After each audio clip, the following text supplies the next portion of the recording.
Praise the Lord. കർത്താവിൻ്റെ അതിപരിശുദ്ധമേറിയ നാമം വാഴ്ത്തപ്പെടുമാറാകട്ടെ.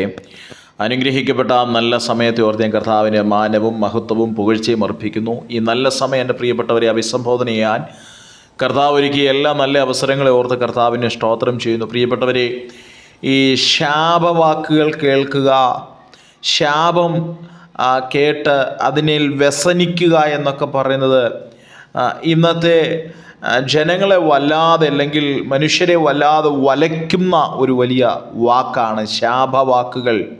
എന്തെങ്കിലുമൊക്കെ പ്രതിസന്ധികൾ വരുമ്പോൾ, പ്രതികൂലങ്ങൾ വരുമ്പോൾ, കടക്കണികൾ വരുമ്പോൾ, കഷ്ടങ്ങൾ വരുമ്പോൾ, രോഗങ്ങൾ വരുമ്പോൾ ആദ്യം നാം ചിന്തിക്കുന്നത് ആരെങ്കിലും ശപിച്ചതാണോ, ഇത് ശാപമാണോ, അല്ലെങ്കിൽ മറ്റുള്ളവർ മുതലെടുക്കുന്നത് ഈ വാക്കുകൾ പറഞ്ഞ ഇത് വലിയ ശാപമാണ്, ഈ ശാപത്തിനകത്തുനിന്ന് രക്ഷപ്പെടുവോ എന്നൊക്കെ. ഈ ശാപമെന്ന് പറയുന്നൊരു വാക്കിനെ മനുഷ്യനെ വല്ലാതെ മുറിവേൽപ്പിക്കുന്നതും ഭയപ്പെടുത്തുന്നതുമായ ഒരു വാക്കാണ്.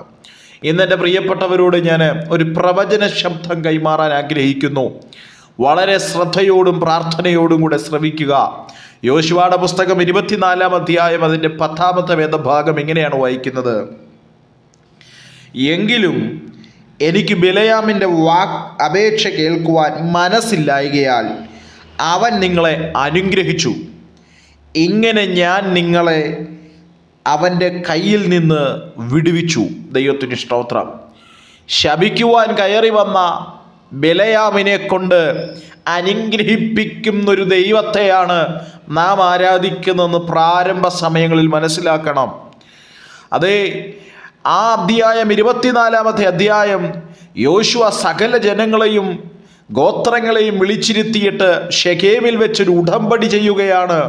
ആ ഉടമ്പടി മറ്റൊന്നുമല്ല, എങ്ങനെയാണ് ദൈവത്തിൻ്റെ പ്രവർത്തന മേഖല പ്രവർത്തി ചെയ്തതെന്ന് അവരോട് വിവരിച്ചു പറയുകയാണ്.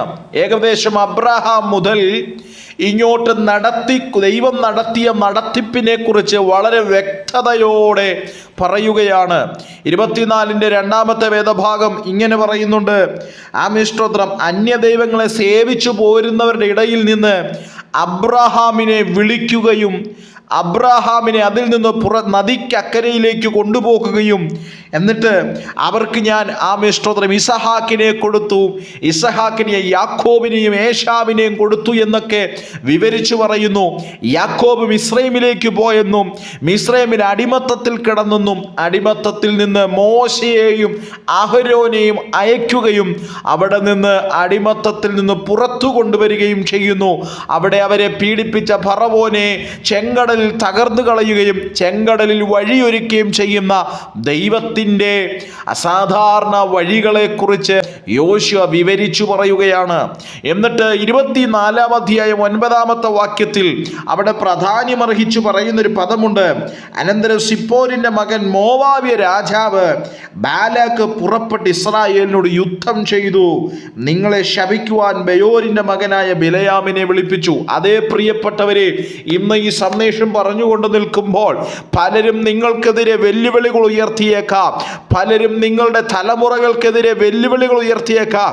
നിന്റെ കുടുംബം തകർന്നു പോകുമെന്നും നിന്റെ കുടുംബം ശപിക്കപ്പെട്ടതായിരിക്കുമെന്നും നിന്റെ കുടുംബം രക്ഷപ്പെടത്തില്ല എന്നും ആമേൻ പലതും പറഞ്ഞ് ചില മോവാബ്യ രാജാക്കന്മാർ പലതും ഒരുക്കിയാലും പല യുദ്ധങ്ങൾ തയ്യാറെടുത്താലും ഇന്ന് ഈ സന്ദേശം കേട്ടുകൊണ്ട് നിൽക്കുമ്പോൾ അവർ നിങ്ങളോട് യുദ്ധം ചെയ്താൽ അവർ നിങ്ങളോട് യുദ്ധം ചെയ്യും, എങ്കിലും അവർ ജയിക്കത്തില്ല എന്നുള്ളൊരു പ്രവചന ശബ്ദം ഞാൻ ആത്മാർത്ഥതയോടെ കൈമാറുകയാണ്. നാം ചിന്തിച്ചിരുന്ന ചില വേദനകളില്ലേ, നാം ഭാരപ്പെട്ടിരുന്ന ചില ഭാരവാക്കുകളില്ലേ, അതെ, എനിക്ക് എന്തുകൊണ്ടാണ് ഇങ്ങനെ വന്നത്, എൻ്റെ കുടുംബത്തിന് എന്തുകൊണ്ട് ഇങ്ങനെ വന്നു, ഞാനിനി രക്ഷപ്പെടുമോ, എനിക്കിനി ഒരു നന്മയുണ്ടാകുമോ, ശപിക്കപ്പെട്ടതാണെന്ന് പലരും പല വിധത്തിലും പറയുന്നുണ്ട്, എനിക്കിനി ഒരു രക്ഷപ്പെടൽ ഉണ്ടാകുമോ എന്നൊക്കെ ആമിഷ്ടോത്രം പറഞ്ഞതിന് ദൈവത്തിൻ്റെ ആത്മാവ് ഇന്ന് ശക്തമായി ഇടപെടുകയാണ്. അതേ, മോവാബ് രാജാക്കന്മാർ വന്ന് യുദ്ധം ചെയ്യും, എന്നാൽ ദൈവത്തിൻ്റെ അവകാശത്തെ വിട്ടുകൊടുക്കത്തില്ല. ഇന്ന് പകൽ ആമേൻ പറഞ്ഞ് സ്വീകരിക്കാൻ കഴിയുന്നവർ ദൈവത്തിന് മഹത്വം കൊടുക്കുക. ദൈവത്തിൻ്റെ അവകാശമാണ് നമ്മൾ. ദൈവത്തിന് സ്തോത്ര.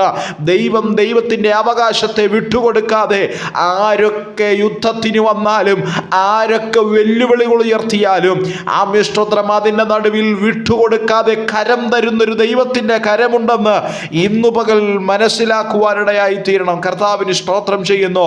ആരാണ് നമ്മളോട് യുദ്ധം ചെയ്യുന്നത്?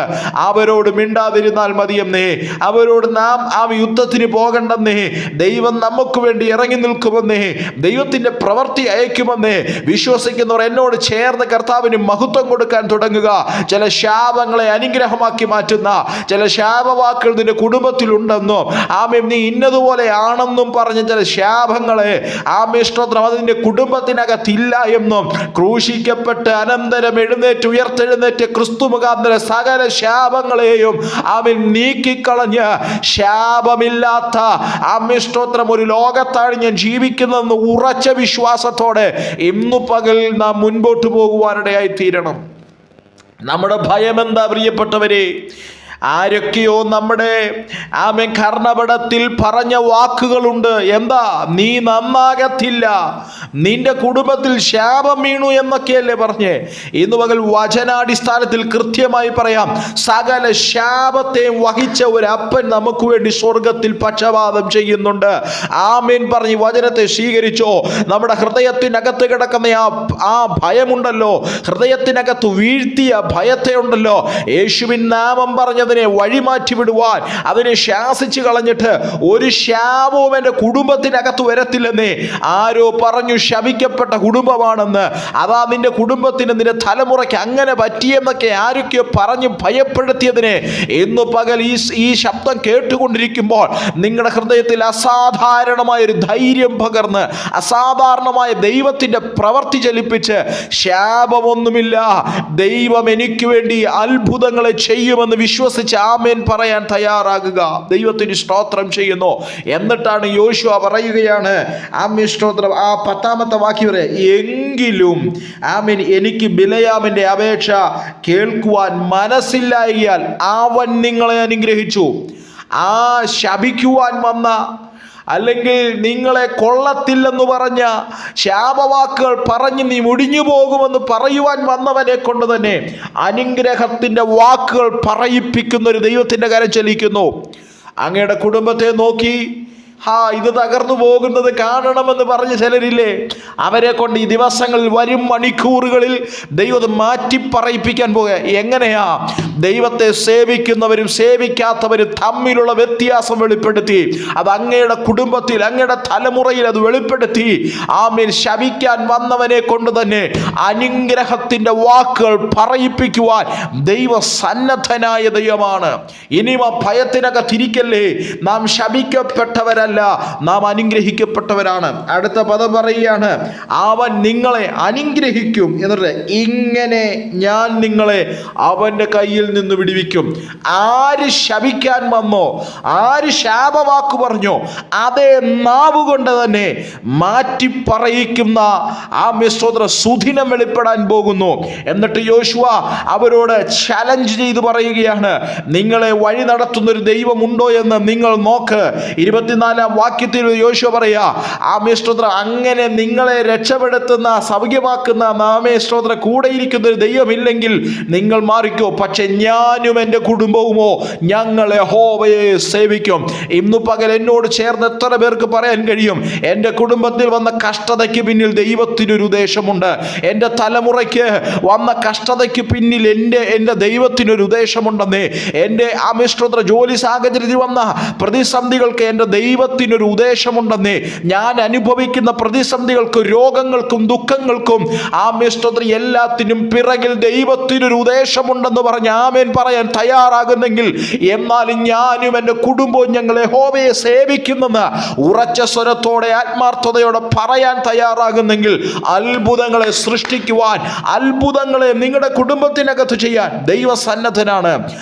എങ്കിൽ ഇന്ന് പകൽക്കാലം എൻ്റെ പ്രിയപ്പെട്ടവരെ നോക്കി ഞാൻ ആത്മാർത്ഥതയോടെ കൈമാറാം.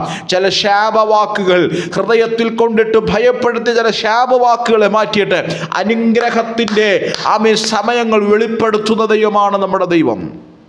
വളരെ പ്രാർത്ഥനയോടും ദൈവാശ്രയ ബോധ്യത്തോടും ശാപങ്ങൾ വീണ മണ്ണിനകത്തെന്ന് പറഞ്ഞതുകൊണ്ട് ആ മിശ്രത ശപിക്കപ്പെട്ടിട്ടില്ല. പ്രിയപ്പെട്ടവരെ, ആ ശാപത്തെ മാറ്റി മാറ്റുന്ന ദൈവത്തിൻ്റെ കരം ചലിക്കുന്നു. വളരെ പ്രാർത്ഥനയോടെ ദൈവാശ്രയ ബോധ്യത്തോടെ നമുക്ക് മുൻപോട്ട് നീങ്ങാം. കർത്താവ് വചനങ്ങളാൽ നമ്മെ ഏവരെയും അനുഗ്രഹിക്കുമാറാകട്ടെ. God bless you. Thank you.